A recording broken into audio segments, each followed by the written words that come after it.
Of course, staying with me is Rich Joacine. Rich, I'm going to go to you first, only because you are a lawyer in the courtroom. I have never seen anything like this. Quite frankly, no one threatened her kids, but what they're making the point is that when you mention your kids in what would be a statement about your loss, you mentioned the defense attorney's kids, that's not proper under the Victim Witness Act. I think by throwing him out to the side there, you're talking about impact constitutional rights, judicial demeanor. I mean, I have a whole lot of problems here, but that's just one person and I don't control her. Your thoughts? Wow is right. And listen, she clearly loses her temper at the end. And I'm really sorry to see this happen to this trial, because every trial is full of tension. And this trial, which has been going on for 3 months, has been a powder keg. And generally speaking, the prosecution, the defense, and the judge have all conducted themselves magnificently. And what you got was a full and fair trial of a really important issue. And to have this happen at the end is upsetting, to say the least. And I think everybody shares a little bit of the blame here, except the only people I'm not going to blame are the victims' families. Those people sat through this trial, testified when they had to, stayed quiet when they were told to, came up to make statements when they were offered the opportunity, and said what was in their heart and on their mind. And they were entitled to say that. Now, if the court wanted to constrain their statements in some way, or the prosecution or the defense, they could have done that, and I'm sure those family members would have abided those directions. But that's not what happened. They were asked to say what was on their mind, and they did. And, you know, I think the defense, frankly, overreacted a little bit. And when the judge didn't respond to their objections, they kept pressing it. They had 3 different defense lawyers essentially make the same point. And the judge was losing her patience with it. And then I think at the end, she loses her temper, and I think that's unfortunate too. Yeah, Mr. Showtime, okay. I understand this anger and this pain. It's coming through. Is it right we let the victim speak? I mean, I think it is, so this is like a loaded question.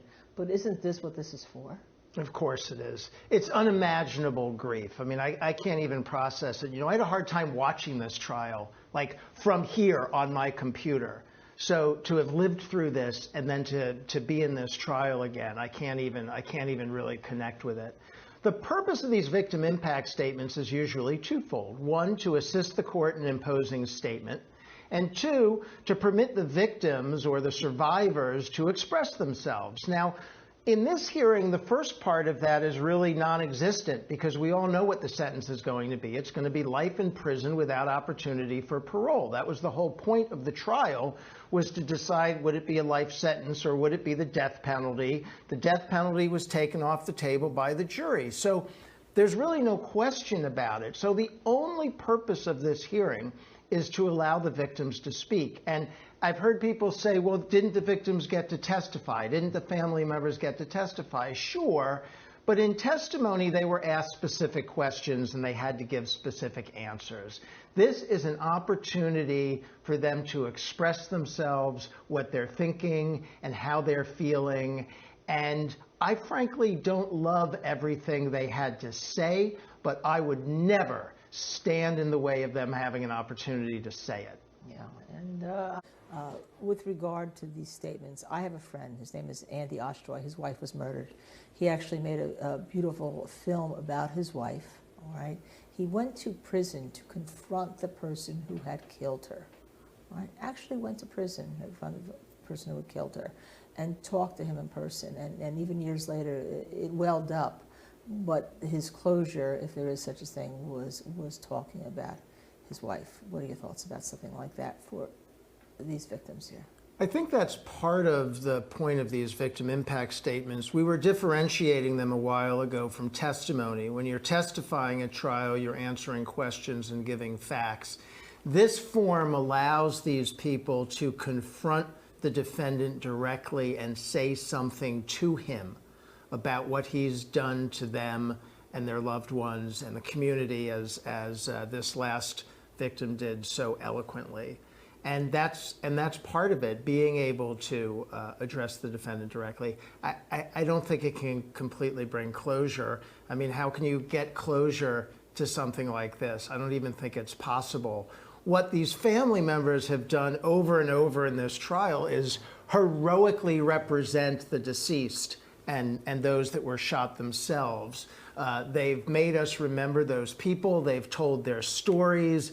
Many of them have foundations or charitable things in their names that they pursue. They're out there in the community trying to make change. They're really trying to make something out of this. I can't speak highly enough of the family members and the other victims as a group. Yeah, yeah. And Rich Schoenstein, speaking about ripples, we've heard how damaged he was, whether you agree with the verdict of the jury or not. We heard that he was supposed to go to another school and that was never followed up on. The psychologist had issues. We heard that he was in junior ROTC. We heard that he was given a gun and received a badge as a trained sharpshooter badge.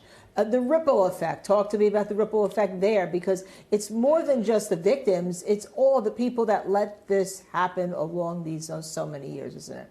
Right. And in some ways, this trial is a lot bigger than this particular defendant and his fate. This was a chance for us to examine an American tragedy, a horrible thing that happened that has really devastated not only the victims, but the entire community. And these shootings have been impacting our country now for too many years. There are too many of them. They're all over the place.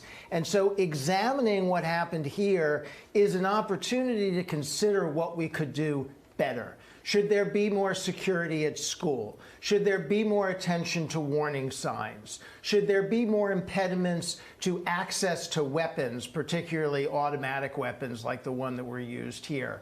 That people disagree on these issues, by the way, but we all agree on the central issue, which is that we have to fight and fight and fight to reduce or stop these mass shootings. They are an epidemic in this country. They almost go without notice now. There are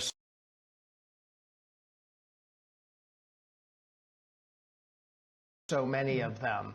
And I hope some of that comes out of the trial. I thought that was one of the reasons to watch a trial that was so hard to watch. I thought that was one of the reasons the family members